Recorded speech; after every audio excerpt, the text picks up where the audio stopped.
देरीना दुश्मनी ने एक और घर उजाड़ दिया। भलवाल में घर पर मुखालिफिन की फायरिंग, 5 अफराद कत्ल, 1 जख्मी हुआ।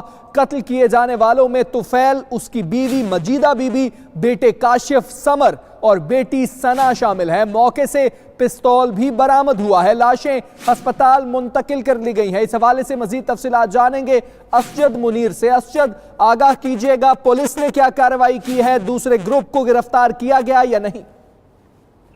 जी बिल्कुल, ये लताखेर वारदात जो है सरगोदा के नवाही चक 11 शवाली में पेश आई, जहां पर तोफैल और इसकी बीवी और बच्चों को घर में दाखिल होकर नामालूम अफराद ने फायरिंग करके कत्ल कर दिया। पुलिस ने इस सिलसिला में डीपीओ जुबैर दरेशक की हिदायत पर टीमें तश्कील दे दी गई हैं, जो टीमें जो है मुख्तलिफ इलाकों में छापे मार रही हैं। पुलिस ने इब्तदाई तफ्तीश के मुताबिक पुलिस ने यह बताया है कि इसकी जो बेटी है सना की 2 माह कबल जो है इसे अगवा कर लिया गया था और इसका मुकदमा भी दर्ज किया गया। अटक के ये नौजवान बताया जा रहा है जिसने ये जिसके साथ इसने शादी भी कर ली और उसका निकाहनामा भी मौजूद है।